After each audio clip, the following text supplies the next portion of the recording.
Or no? That's to decide the other way. Okay, yeah. So that's not going to be able to. So that's going to be kind of hard to do. So I won't be able to demonstrate. So I'm going to just have to hold it for you guys. I'll try to because I don't have. I guess the stand is not wide enough for me to you know do do that. So yeah. So I Yeah. have to hold it. But anyway, what I'll show. You talked about ballot playing for brushes. So Yeah. what I'll say with brushes is that the first thing you have to do is really understand the pattern. So for instance, Yeah. the basic jazz pattern, which is the spang galang, spang in the right hand, Yeah. right, and then stirring in the left hand. The 2/4. So I'll try to see if I can show you a little bit. So Yeah. I'll use my countertop. So basically, can you see that? Yeah, I can see that. Okay, cool. So basically, that's the hand you need in the the right hand, Yeah. right? You have that, right? And then in the left hand, you want, you know, uh, can you see that? Yeah, I can see that. And you have the brush. Okay, in the left hand, you want it to be like, I'll try to give a broader angle here. So 1, 2, 3, 4. 1, 2. I'm using my left hand. 3, Yeah. 4. So your left hand, if it kind of starts to the left, you got 1, 2, 3, 4. So if you're on like the drum heads I use are the Remo drum heads. Okay. So if you want to think about it like where the Remo, or for some who use Evans or whomever, where the Remo sign is, if the Remo is at the top, that Yeah. becomes 2 and 4. So it's like a Yeah. circle, 1, 2, 3, 4, right? So that never changes no matter what you play. So if you're playing Yeah. up tempo, it just moves faster. If you're playing slow tempo, it moves slower. So I think that is the pattern I use, whether I'm playing balance or whatever. Now, of course, I'm going to do a shameless plug. I have a brush book that's coming out. It's actually Yeah, I know. been, yeah, released all that. So I break all of this down in the book. I even have video as well. I also have a student in the video where I'm coaching them. So Yeah. all of that is there. And for me, there are a couple other patterns I use with ballot playing. I mean, you have like figure eight. Yeah. Um, and stuff like I see a person's asking about the 2 and 4 accent. So here's the thing. What I teach is in the left hand brush playing, you need to be able to do both. Play with Yeah. accent and without accent. Yeah. And particularly if you're talking about ballad playing, what happens is when you're playing a ballad, there are two different ways to approach it. You can either have the hi-hat be the timekeeper playing on 2 and 4. So, Yeah. ch right? Or if I'm playing a ballad, especially with a singer, sometimes singers can get annoyed by that hi-hat sound. Hmm. So I'll then still enforce that time, but in the left hand, which is like a little nudge, like 1, Yeah. 3, So I think the goal is to be able to play no matter what, like to be able to add the accent or not have the accent, because again, everybody likes their ballads differently. Like for instance, I played with the great, he's no longer with us, but I played with a really great old school singer, Milt Grayson, who Hmm. sung with the Duke Ellington Orchestra. And I remember Okay. playing with him one day, and I was young. I was like, I just got in the Juilliard, and I was like chomping the hell out of the hi hat. I mean, it was like I had these, big, 15-inch hi hats, and he turned around. No, sorry, I wasn't. That's what it was. I was playing, but I wasn't using a hi hat. I was like kind of being soft because I'm like, this is an older singer. Let me be careful. He turned around to me and he was singing something like, in a sentimental mood, and he just said, Or use his yeah, hand. yeah. In other words, like I need some time. So I want drummers to know it's all subjective and objective, meaning everybody wants something different. And I think Yeah. that's the hardest thing about jazz drumming is that it's so it's different for everybody.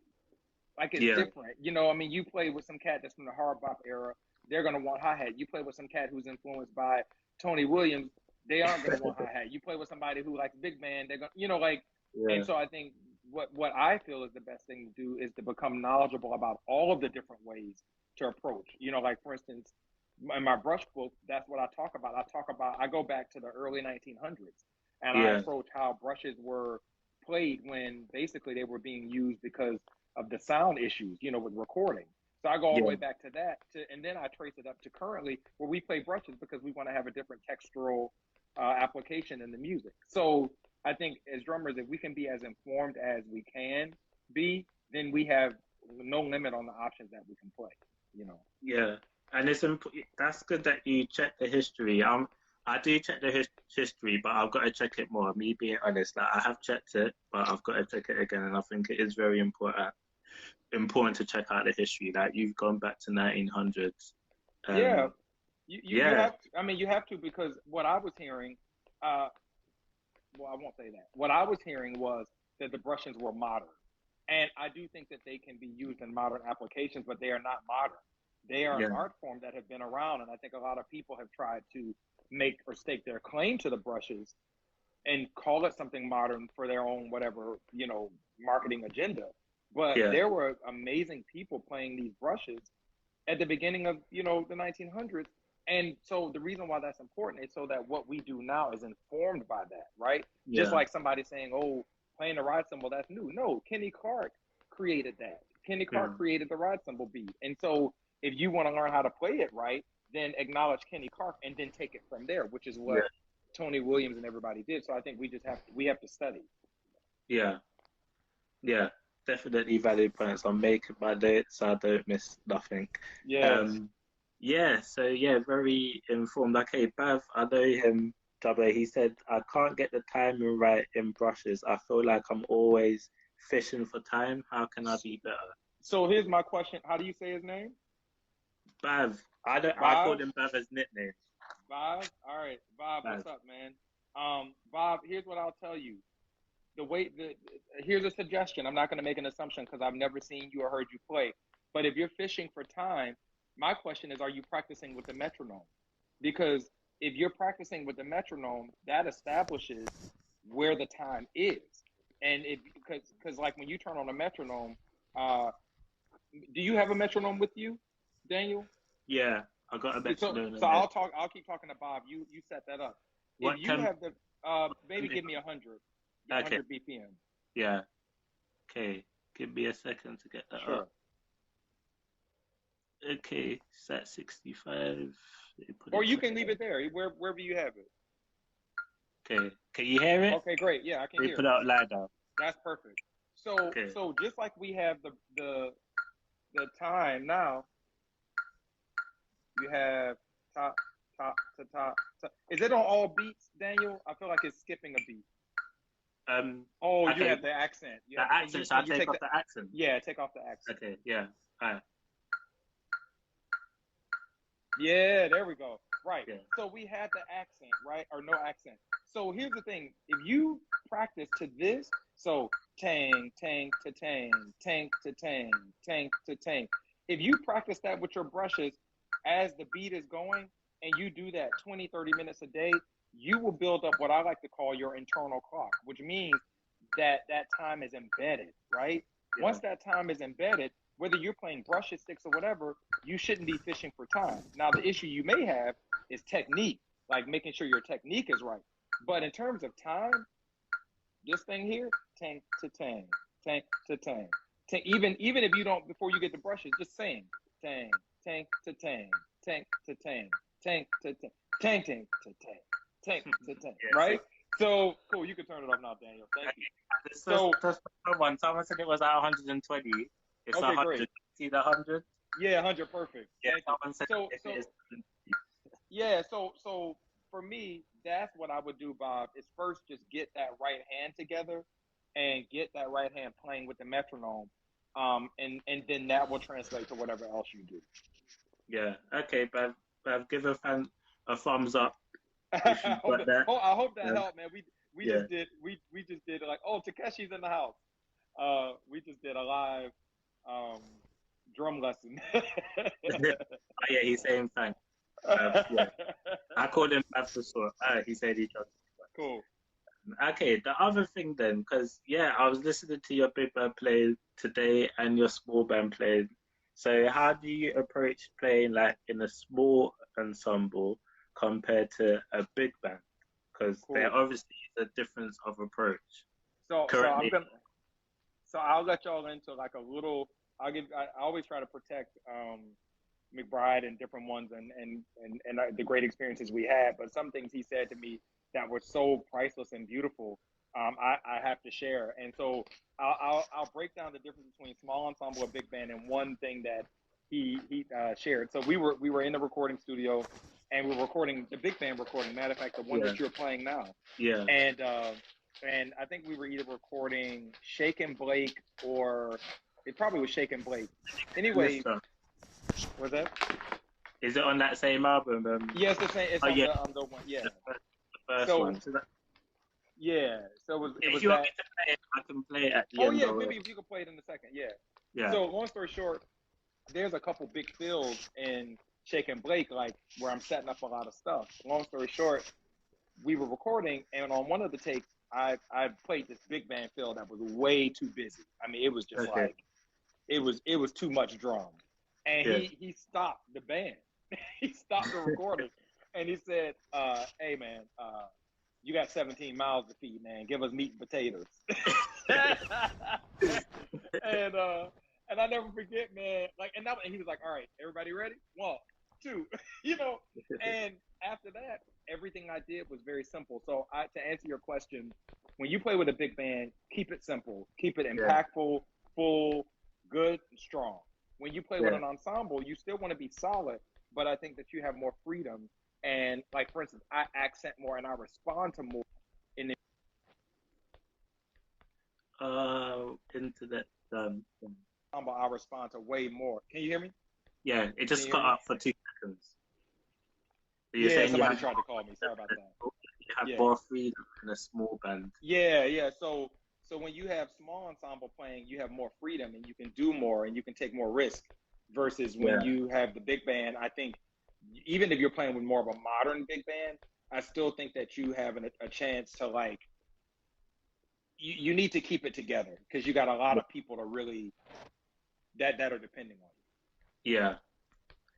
Yeah, and then okay, you see with soloing, I'm not gonna say who said this because I don't want to get in trouble, but do you think, especially in big band, is it important to still keep the hi-hat on 2 and 4 when soloing? Because there's some musicians that are really strict on that and some that are not so strict. So do you think in big band, is it important for time reference for the band? I mean, man, I'm not gonna get into rules, man, because I feel like a lot of younger drummers now, like in jazz particularly, want all these rules. Like they want to know, well, should you this and should you that. My question is, what does the music need, right? Like there have been times where I'm playing, with a big band, like my own big band, and we're playing, like, we have a tune called Two Bass Hit, and it's really fast. It's like,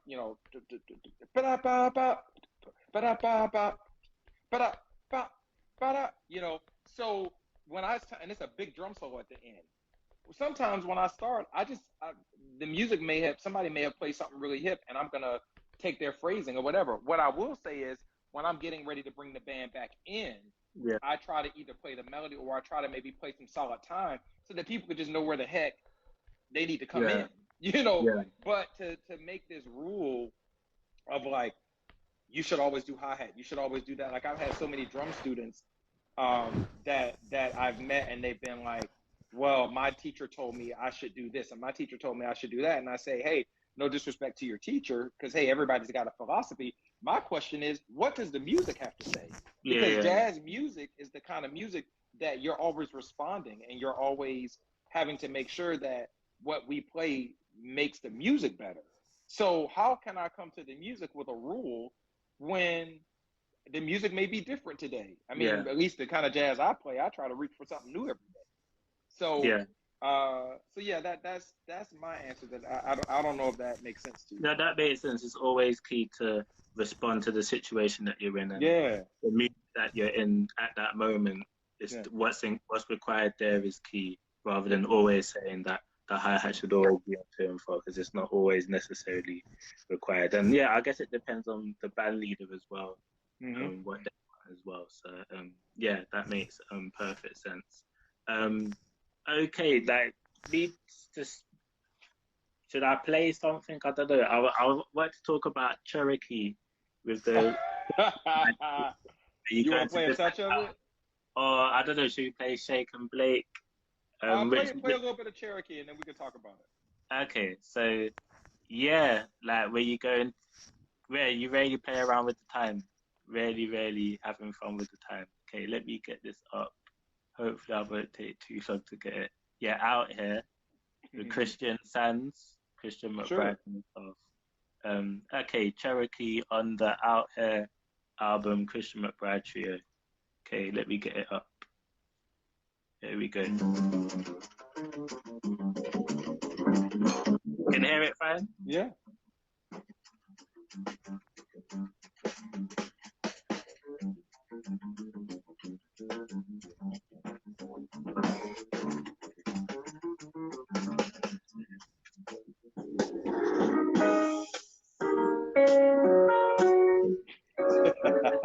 So you can see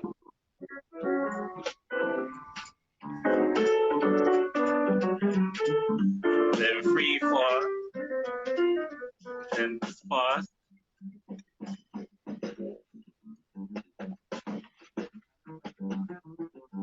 Brushes, some good brushes.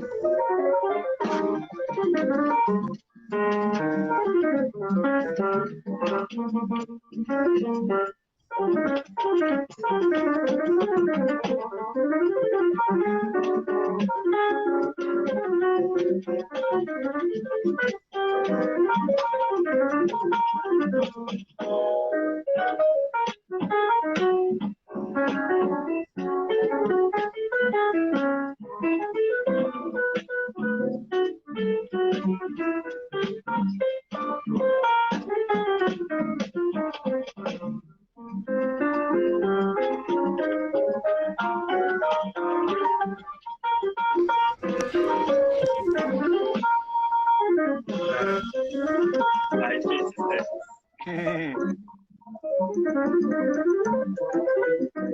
so yeah, like I don't know if I just think of the solo at the end where you because the solo changes in different you you're in different time signages Yeah. as So well. we go from four. We go from four Yeah, four to 3/4 in the bridge. yeah, Yeah. So it's 4/4 on the A sections and 3/4 in the bridge. yeah. Okay, was you just given some records for brushes in Yeah. there? Yeah. Yeah, Yeah. The cats were asking about different records. Jeff Hamilton, especially Jeff with like Monty Alexander. Any of that. I mean, Jeff is one of the great brush masters still living. Lewis Nash, also Herlin Riley. yeah. I put him in there. Herlin Riley as well. Okay, Um, what album did you put in? Because I don't want to miss any of this as well. sure, all through the night, which is a Bill Charlap record. All through the night, Yeah, Bill that's a great. That's Charlotte. one of his. It's before he got signed to Blue Note. It's a great record with Kenny Washington and Peter Washington. Okay, what's it? Um, All through the night by who? what's that? I'm sorry. Oh, that Bill Charlap. Bill Charlap, Bill Charlotte. and that's CHARLAP. Okay. And And then then any another other one one? is Tommy Flanagan, a Oh record yeah, called Tommy Flanagan. Overseas, and that's featuring Jeff. Elvin Jones plays drums. I mean brushes on the whole record. Okay. Oh yeah. It's a beautiful record. Um, Also check out Herlin Riley. If you check out all the stuff he did with Winton and even with Ahmed Jamal, he's on a lot of Yeah. like late Ahmed Jamal stuff. He's playing beautiful brushes. Um, yeah, every time Jeff Hamilton plays, it scares me. Lewis Nash, Kenny Washington, those are the people that if you want to know and understand the brushes, at least to me, you have to see them or just go check out videos of them. So Yeah. Okay. So talking about yeah this one. So how do you get comfortable? Yeah, just switching between different times and obviously you, in the you in got to the share. You got to share. So hey, can you turn on that metronome again? okay what I'm a, tempo? the same one. It's fine. 100. Okay, 100. Yeah. Okay. Okay, there you So go. if you're playing like dang dang to dang dang to dang dang to dang dang to dang dang to dang dang to dang dang to dang dang to dang dang to dang dang dang to dang Dang. 2, 3, 1, 2, 3. 1, 2, 3, 4. 1, 2, 3, 4. 1, 2, 3, 4. 1, 2, 3, 4. 1, 2, 3. 1, 2, 3. Right? Yeah. So if we were to take Cherokee, you can turn it off now. If you were to take Cherokee, you could just practice that transition, right? Yeah. Just set up the metronome, set up your drums, and just play time and go in and out of 4/4 and 3/4. Those are things that are incredibly helpful, right? So again, it's funny to me when people always ask, they're like, "Well, how do you, how do you, how do you get good at that?" Well, you practice it. Now, Mm.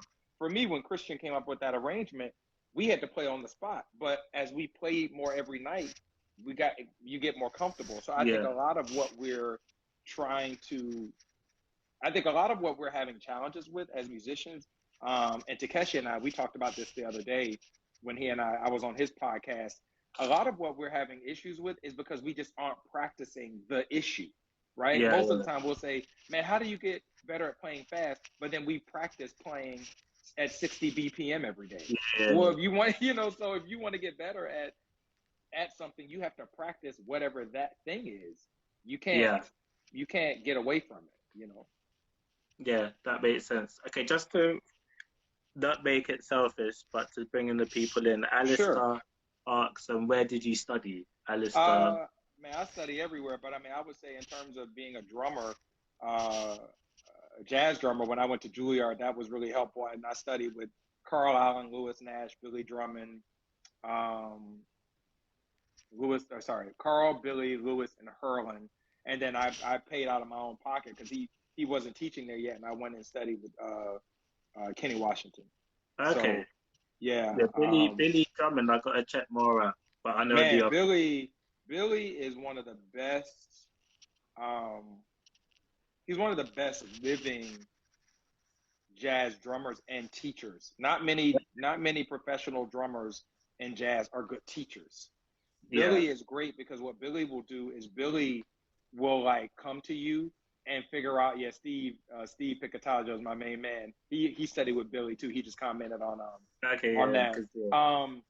What Billy does, and Steve knows this because Billy did it to him. Billy will figure out where you are, like Yeah. in your pedagogy or your playing, and he will create a curriculum for you. So like Yeah. when I got to Billy, I was really hard bop. Like I played so much like swing, and because I was coming very much out of Philly Joe and Yeah. Art Taylor and even like the modern guys, Greg Hutchinson, Willie Jones Jr., Kareem Yeah. Riggins, Rodney Green. I was coming out of that, and Billy, the first thing he said to me was, "Yo, we need to open up your sound." He was like, "I love Okay. what you're doing, but we need to open up your beat so that your beat is more flexible, and we need to also open up your sound so that you can play with other people." He was like, "Because the way you're playing right now is kind of one-dimensional, and I think you have the ability to play with different people." And then the other thing that helped me as well was when I joined Kurt Elling's band, Yeah. and I was working with Lawrence Hobgood. I remember Lawrence telling me I needed to go check out Peter Erskine and Yeah. guys like John Hollenbeck and Jack DeJohnette. And these were players that I had not really checked out a lot. But as I started checking them out, it brought back the things I learned with Billy, which was Yeah. having a more flexible and open beat. So anyway, those are